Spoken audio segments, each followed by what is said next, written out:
मोहम्मद दीपक के नाम से मेरे देश का माहौल चेंज हो रहा है तो मुझे कोई दिक्कत नहीं है, कोई आपत्ति नहीं है, कोई दिक्कत वाली बात नहीं है। और मोहम्मद नाम तो खैर उसका दिया हुआ है, तो वो नाम की तो अलग ही ताकत है, अलग ही पहचान है। तो उसके आगे तो अच्छे अच्छों की ना चली तो हम तो किस खेत की बोली। मगर मैंने ये काम किया है जी। और मेरे को इसका अफसोस हो रहा है, या अदरवाइज मैं कुछ और सोच रहा हूँ तो मैं आपको इंसान नहीं मानता। मैं सबसे पहले एक इंसान हूँ, हम्म, उसके बाद में ये सारे धर्म मानता हूँ, क्योंकि मैंने हमेशा तो जिंदा रहना नहीं है, एक ना एक दिन जाना जाना ही है। सब। मेरी माँ ने मेरे को एक बार नहीं बोला कि बेटा तूने कोई गलत काम किया। अच्छा। मेरी माँ ने बोला कि तूने बहुत अच्छा काम किया, मुझे डर भले से लग रहा है मगर मुझे कोई दिक्कत वाली बात नहीं, तूने बहुत अच्छा। जय हिंद साथियों, मैं आपके साथ मुस्तफ़ा चौधरी और मैं कोट द्वार में मौजूद हूँ। आपने नाम तो सुना ही होगा। दीपक जी मेरे साथ हैं, जो एक मुस्लिम बुजुर्ग की दुकान पर उत्पात मचा रहे कुछ गुंडों से भिड़ गए थे, और जब उन्होंने इनसे नाम पूछा तो इन्होंने बताया अपना नाम कि मैं मोहम्मद दीपक हूँ। आज पूरे देश में वायरल हैं और घटना के बारे में जानकारी लेंगे, क्या हुआ था, कैसे हुआ था। तो दीपक भाई, पहले तो आपका बहुत बहुत धन्यवाद, शुक्रिया कि आपने इंसानियत की बात करी और हमें समय भी दिया। तो क्या हुआ था जो अचानक से आपने मोहम्मद दीपक अपना नाम बताना पड़ा? 26 जनवरी का दिन था भाई साहब, जी। और 26 जनवरी बना रहे थे हम सब, फ्रेंड्स लोग थे आपस में साथ में। तो थोड़ा टाइम पास करने के लिए अपने फ्रेंड्स की दुकान पर चले गए। उसके जस्ट बगल में एक बाबा कट पीस करके है, उनकी दुकान। तो कुछ देर बाद कुछ आते हैं बजरंग दल के लड़के होते हैं, वो 7-8 जने होते हैं। जी। जी। तो उनसे बात करते हैं, उनको बोलते हैं कि जो तुमने अपनी दुकान का नाम बाबा रखा है, ये बाबा आपको चेंज करना पड़ेगा। तो इसके ऊपर उनसे थोड़ा बहसबाजी होती है उनकी। जो जो वहाँ पर बाबूजी रहते हैं, मतलब 70-75 साल के करीबन उनकी एज होती है। उनसे थोड़ा बदतमीजी भी करी उन्होंने, थोड़ा चिल्लाकर उनके साथ बात करी। तो इतनी वो देर में डरे हुए भी थे बाबा डर जी? डर गए थे, उनसे डर गए थे। वो तो पहले भी बीमार ही है वैसे भी। वो नाम बदलने के लिए कह भी रहे थे कि हाँ, बदल देंगे हम। हाँ, वो डर गए थे और डर भी गए थे, और वैसे भी बीमार हैं वो, तो थोड़ा इस वजह से ज़्यादा डर गए थे वो। तो उतनी देर में पहुंचा वहाँ पर, मैंने मेरे फ्रेंड ने मेरे को बताया कि वो इस बगल वाली शॉप पे कुछ हल्ला मच रहा है। मैंने बोला किस चीज़ का मच रहा है, ये तो पता नहीं। बस तो हम गए वहाँ पर, मैंने देखा। तो हम पहले तो सुन रहे थे बात को। जी। जी।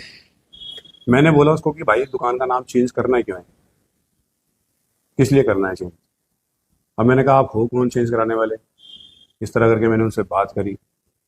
तो उन्होंने बोला कि ये जो बाबा रखा है ये हमारे हिंदू धर्म से रिलेटिव है, तो ये चेंज करना पड़ेगा। हम्म, तो इस तरह करके बात गई, तो ये बात भी बोली कि ये मोहम्मदन धर्म में भी तो बाबा होते हैं, छोटे बच्चों को भी बाबा बोलते हैं, बड़ों को भी बाबा बोलते हैं। इनके यहाँ पीर बाबा हैं तो उनको भी बाबा बोलते हैं। तो उसके ऊपर भी तो नाम रखा होगा इन्होंने, अगर नहीं तो हमारे धर्म के ऊपर इन्होंने, हिंदू धर्म के ऊपर इन्होंने नाम रखा है, तो ये नाम इनको चेंज करना पड़ेगा। तो उस दौरान थोड़ा बहसबाजी ज़्यादा हो गई, तो थोड़ा बहुत ज़्यादा माहौल वहाँ पर ख़राब हो गया था, तो हम उनको भगा रहे थे वहाँ से। तो उस दौरान उनकी जो बाबूजी हैं, जो जिनकी वो शॉप है, जी। उनकी तबीयत थोड़ा ख़राब भी हो गई थी। वो थोड़ा वो डर गए बीमार, थे? हाँ डर गए थे, बीमार थोड़ा ज़्यादा लग रहे थे उस टाइम पर वो। और बाद में मेरे को ये भी पता लगा कि उनको 2 बार अटैक भी पड़ा हुआ है। अच्छा। हाँ। तो इस तरह करके वहाँ माहौल ख़राब हो गया था। तो उस माहौल को तो हम खैर, हम नहीं चाहते थे कि ये माहौल ज़्यादा बड़ा हो, मगर वो आए उस हिसाब से थे कि हमने कुछ ना कुछ तो करना है, क्योंकि वो मेरे हिसाब से वो दंगाई हैं, जो बजरंग दल के जो 7-8 जने थे। तो कहीं से कहीं तक उसमें से 1-2 बंदे मेरे को ऐसे भी लग रहे थे वो यहाँ के नहीं थे, उत्तराखंड के नहीं थे, वो मेरे को बाहर के लग रहे थे। तो वो पहले से उनका प्लान था, पहले से उनका हिसाब किताब था। और सबसे बड़ी बात थी, जो उनकी जो शॉप है, शॉप को उनके करीबन 30-35 साल के करीबन, 40 साल के करीबन की शॉप इसी हो गए, नाम से? इसी नाम से। तो उसको चेंज कराने का कहाँ से कहाँ मतलब बनता है, या तुम्हारे पास कोर्ट के आदेश हैं, या कोई सरकारी तुम पर किसी ने वो करा है कि हाँ भाई ये नाम चेंज होना चाहिए, इस नाम को चेंज कराओ। तो उसके ऊपर बस बहसबाजी हुई, उनको हमने वहाँ से थोड़ा धक्के वक्के देकर हमने उनको भगाया वहाँ से। आपसे नाम पूछा गया, आपने अपना नाम मोहम्मद दीपक क्यों बताया? मेरे से इसके उन्होंने पीछे नाम, का रीजन क्या मैं था? बताता हूँ उसका, ऐसा है ना, देखो भैया, मेरे से नाम पूछा उन्होंने मोहम्मद दीपक, उनकी मैंने। नियत क्या थी आपसे नाम पूछने की? अब उनकी अलग सोच है, हमारी सोच थोड़ा अलग है, हम थोड़ा अलग तरीके से सोचते हैं। उन्होंने मेरे से नाम पूछा, मैंने बता दिया मोहम्मद दीपक, क्योंकि वहाँ का माहौल कुछ इस तरह से बिगड़ रखा था, क्योंकि उनकी टोन मेरे को समझ नहीं आ रही थी बिल्कुल, वो क्या करना चाह रहे हैं, क्या बोलना चाह रहे हैं। तो मैंने तो ऐसे ही बोला कि मेरा नाम मोहम्मद दीपक है, क्योंकि मैंने उनको दिखाना चाहा कि मैं हिंदुस्तानी हूँ, ठीक। मैं हिंदुस्तान हूँ, मेरा नाम मोहम्मद भी है, मैं सिख भी हूँ, ईसाई भी हूँ और हिंदू भी हूँ। मैं उनको ये जताने की कोशिश कर रहा था, इनको ये बताने की कोशिश कर रहा था। अब उनके समझने का तरीका, उनके सोच का तरीका वो मेरे को नहीं पता कैसा था, बस उनको मैं बताना चाह रहा था कि मैं हिंदुस्तान हूँ भाई, चाहे मेरे को मोहम्मद बोल लो, चाहे मेरे को सिख बोल लो, चाहे मेरे को ईसाई बोल लो, चाहे मेरे को हिंदू बोल लो। जब ये सब ड्रामा चल रहा था तो सबसे पहले शुरुआत उनके विरोध करने की आप ही ने करी। बिल्कुल। तो फिर मैंने, मेरे फ्रेंड है एक विजय रावत जी, जी। वो मेरे साथ ही था। खैर साथ ही क्या, हम हमेशा साथ में रहे हैं, हमने हमेशा गलत का विरोध किया है और आगे भी करते रहेंगे। जो हमको लगेगा कि जो गलत है तो वो गलत है, गलत के लिए हम हमेशा आवाज़ उठाएंगे, चाहे उसमें हिंदू हो, चाहे उसमें मुसलमान हो, चाहे उसमें कोई भी जाति का इंसान क्यों ना हो, हमें आवाज़ उठानी है। और मैं आपके चैनल के माध्यम से ये बोलना चाहता हूँ कि अदरवाइज कोई भी हो XYZ, अगर गलत हो रहा है तो उसके लिए आप आवाज़ उठाओ, सामने आओ, तो ये आपको करना इस घटनाक्रम के बाद क्या रिस्पॉन्स आपने मिला रिस्पॉन्स अपने तो शहर में? वैसे तो देश मेरे भर में शहर तो में आपकी खैर तारीफें हो रही हैं। देखो 60% तो अच्छा ही मिला है, 40% कुछ है जो इस चीज़ के खिलाफ होते हैं, तो सीधी सी बात है वो रिस्पॉन्स थोड़ा सा अटपटा देते हैं। मगर अब 1-2 दिन से मैं देख रहा हूँ कुछ अच्छा रिस्पॉन्स और ज़्यादा मिल रहा है अपने शहर से भी। पहले मेरे को स्टार्टिंग में तो खराब मिला, क्योंकि लोगों के दिमाग में जो बजरंग दल घुसा है, ये गुंडाइयों का वो घुसा हुआ है, कि मैं इसको दल नहीं मानता कहीं से भी। तो बाकी अदरवाइज जैसे बाहर कंट्री हो गई, वहाँ से मेरे को बहुत कॉल मैसेज आ रहे हैं, बहुत अच्छे अच्छे मैसेज आ रहे हैं। यहाँ तक कि मेरे को बहनों के मैसेज आ रहे हैं, बहनों के कॉल आ रहे हैं, वो मेरे लिए दुआ मांग रही है। आज ही मेरे को एक कॉल आया तो उन्होंने बोला कि भाईजान मैंने आपके लिए बहुत दुआ मांगी है। अच्छा। हाँ, तो मतलब जब उसके ये शब्द निकले तो मेरी आंख से कहीं ना कहीं मेरी आंखें नम हो गई। मैंने कहा कि यार इतना प्यारा हमारा देश है यार, इस देश का माहौल ये खराब कर रहे हैं, तो मतलब ये परिस्थिति, ये कंडीशन आ क्यों रही है। पुलिस प्रशासन का क्या रवैया रहा इस घटनाक्रम पर? क्योंकि पुलिस का गुंडाई तो वहां हो रही थी, आपने उनको रोका, तो उनके खिलाफ कुछ पुलिस ने एक्शन लिया या आपके ऊपर कुछ? देखो, पुलिस का तो मैं क्या ही बोलूँ कि पुलिस तो क्या कर रही है, पुलिस तो खैर कुछ फेवर में है तो कुछ नहीं है फेवर में। पुलिस भी कुछ हाँ, कुछ दबाव में करती है पुलिस अपना काम। वैसे जो ऊपर से कॉल आते हैं, ऊपर से प्रेशर होता है, तो थोड़ा बहुत वो पुलिस चाहती भी कि माहौल खराब ना हो। क्योंकि जो काम आपने किया ये काम पुलिस का था, बिल्कुल पुलिस ने उनको रोकना था। बिल्कुल उनको रोकना चाहिए था पुलिस को, तो बाकी वो काम हमने किया, तो ये काम पुलिस को करना चाहिए था। तो आपको आपके साथी पर कोई दबाव या कोई नहीं पुलिस या नहीं, कार्रवाई दबाव क्योंकि वबाव मैंने सुना था आप ही के असल इंटरव्यू में में कुछ। ऐसा है ना, देखो दबाव भी डाला जाएगा, क्योंकि अच्छे के साथ मेरे हिसाब से बहुत कम लोग खड़े होते हैं। आप कोई बुरा काम कर दो, आपके साथ पूरा शहर खड़ा हो जाए। फिर मगर ये है कि जब अच्छाई जब चलती है ना, तो अच्छाई के आगे मेरे हिसाब से कोई रुकता नहीं है, कोई टिकता नहीं है। अच्छाई एक ऐसी चीज है। अच्छा दीपक भाई, ये जो घटनाक्रम हुआ है तो अचानक से हो गया, वहाँ गुंडाई हो रही थी, आप उठे और आपने आवाज उठाई और ये सब हुआ, आप वायरल भी हो गए। अब आप क्या सोचते हैं कि ये जो हुआ, जो मैंने किया, सही किया या मुझे नहीं करना चाहिए था? कैसा फील हो रहा है अगर लोगों की प्रतिक्रिया आने के बाद? मैं देखो, मैं आपको एक बात बोलूं, अगर मैंने ये काम किया है जी। और मेरे को इसका अफसोस हो रहा है या अदरवाइज मैं कुछ और सोच रहा हूँ, तो मैं आपको इंसान नहीं मानता।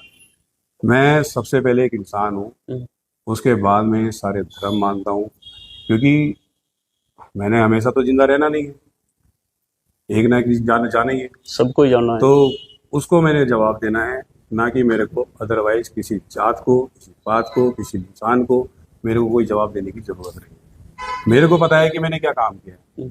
और सबसे बड़ी बात, मेरी माँ ने मेरे को एक बार नहीं बोला कि बेटा तूने कोई गलत काम किया। अच्छा। मेरी माँ ने बोला कि तूने बहुत अच्छा काम किया, मुझे डर भले से लग रहा है मगर मुझे कोई दिक्कत वाली बात नहीं, तूने बहुत अच्छा काम किया। यह सबसे बड़ी ताकत तो मेरी माँ ही है ना मेरी। उसका पीछे से मेरे को जैक लग गया तो मेरे को कोई दिक्कत वाली बात ही नहीं है। तो मैं तो सबको, आज की जनरेशन को, आज की यूथ को यही समझाने की कोशिश करूंगा, जहां भी गलत होता है तो प्लीज सर, प्लीज प्लीज उसके लिए आवाज उठाओ, आगे बढ़ो। उस चीज की मोहलत मत आने दो कि तुम्हारे सर पर कोई खड़ा हो जाए और तांडव करे। तो आपको डर भी लगा था इस के बाद कुछ? डर तो खैर कभी लगा ही नहीं जिंदगी में। डर सिर्फ ऊपर वाले से लगता है कि भगवान कोई गलत काम ऐसा ना करा दे कि जिससे मुझे शर्मिंदा होना पड़े, अपने देशवासियों से, अपने दोस्तों से, अपने भाइयों से, अपनी बहनों से, अपनी माँ से, खास तौर से मेरे बच्चे से, कि मुझे नजरें झुकाने पड़े। डरता मैं किसी से नहीं हूँ, सिर्फ उसके अलावा।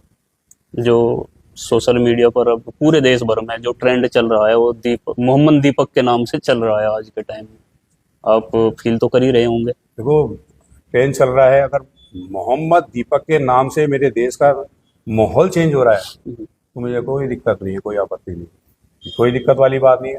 अरे मोहम्मद नाम तो खैर उसका दिया हुआ है, तो वो नाम की तो अलग ही ताकत है, अलग ही पहचान है, तो उसके आगे तो अच्छे अच्छों की ना चली तो हम तो किस खेत की बोली। तो कुल मिलाकर इस घटनाक्रम से नफरतों पर कुछ विराम लगेगा, ये सब देखो जी, बदलता माहौल आप देख रहे हैं। जिस हिसाब से माहौल बदला है, जिस हिसाब से लोगों के दिमाग के अंदर कुछ बातें घुसी हैं, जहाँ तक कि मेरे को अंदाजा है कि देखो मेहनत तो करनी पड़ेगी, इस चीज़ में अगर सुधार लाना है तो आवाज़ तो उठानी पड़ेगी, जी जी। आगे तो बढ़ना पड़ेगा। जब तक हम आवाज़ नहीं उठाएंगे, आगे नहीं बढ़ेंगे, तब तक माहौल चेंज नहीं होगा। क्योंकि हमारा संविधान हमें कहता है कि यार इस देश में, इस देश के अंदर, इस देश में हिंदू का भी उतना अधिकार है, मुसलमान का भी उतना अधिकार है, सिख का, ईसाई का, जितनी भी जाति हमारे देश में रहती है।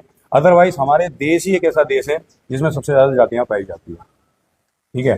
तो इस देश में रहने का सबका उतना ही अधिकार है। बस मैं फिर भी ये कहूँगा, दोबारा यही बात रिपीट करूँगा कि अगर हिंदू गलत है तो हिंदू गलत है, मुसलमान गलत है तो मुसलमान गलत है। उसको मुसलमान के लिए, मुसलमान भाई को आगे आना चाहिए कि नहीं इसने गलत करा है, ये चीज़ नहीं देखनी चाहिए कि ये मुसलमान है तो हमें इसका फेवर करना चाहिए गलत होने के बाद। और यही बात मैं हिंदू को बोलूँगा कि भाई अगर हिंदू है तो गलत कर रहा है तो उसको बोलो, चिढ़ो कर बोलो कि हाँ भाई तूने गलत किया है, सीधी सी बात है। तो उससे एक मैसेज अच्छा जाएगा इंसानों के, नहीं यार इसने हिंदू था तो हिंदू का सपोर्ट नहीं किया क्योंकि उसने गलत किया। तो इस नफरत के माहौल पर, जो ये नफरत का माहौल आज देश भर में बना हुआ है, खासतौर से उत्तराखंड में बना हुआ है, इसके जिम्मेदार किस चीज को मानते हैं आप? वो कौन सी चीज है जो इन नफरतों को लगातार बढ़ावा दे रही है? क्यों पनपी है इतनी नफरतें? असल में कुछ लोग हैं जो अमन और शांति चाहते ही नहीं, ठीक है, जिनके दिमाग के अंदर एक केमिकल भरा हुआ है कि इस देश में हम ही रहेंगे, बाकी अदरवाइज कोई जात, कोई ऐसा, चाहे मुसलमान हो गया हो, चाहे सिख हो, या कोई भी एक्साइटेड है। देखो आज मुसलमान को तुम भगा दो, हिंदुस्तान से भगा दो, कोई दिक्कत वाली बात नहीं, भाग जाएगा मुसलमान। कल तुम सिख को भगाओगे, परसों सिख को भगाओगे, हैं, मतलब किसी न किसी के पीछे ये, मतलब जो एक तो सबसे बड़ी बात ये है कि मेरे को कहीं ना कहीं ऐसा लगता है कि ये राजनीति चल रही है बहुत अच्छी वाली, राजनीतिक हाथ इसके बिल्कुल। पीछे। कहीं ना कहीं मेरे को ऐसा लगता है कि नीचे से पीछे से जैक लगा रहता है राजनीति का, कि राजनीति चलानी है, राजनीति की रोटियां सेकनी है, कोई कितना मरे, कोई कितना भी कटे, हम पे कोई फर्क नहीं पड़ता, हमें अपनी राजनीति की रोटियां सेकनी है, सीधी सी बात ये। आपके जो साथी थे, सहयोगी थे, विजय रावत जी, वो कहाँ हैं? अभी तो थोड़ा सा बिजी हैं, तो किसी कारण वो नहीं आ पाया, नहीं तो वो तो बादशाह आदमी, हमारा छोटा भाई है, मगर बहुत मतलब बहुत दमदार आदमी है। वो भी हमेशा मतलब सच्चाई के लिए लड़ता आया है, लड़ेगा, मुझे पूरा विश्वास है उसके ऊपर, तो वो झुकने वालों में से नहीं। बहुत बहुत शुक्रिया। ये थे दीपक कुमार जी, जिन्होंने एक मुस्लिम दुकानदार के साथ हो रही गुंडागर्दी को रोकने के लिए अपने नाम को मोहम्मद दीपक बताया था। एक दीपक बनकर एक अंधेरे में ये पहुंचे थे वहां पर, और गुंडों को भागना पड़ा था। ये वही दीपक भाई हैं जिनको आपने सुना। आप भी अपनी राय कमेंट बॉक्स में दें।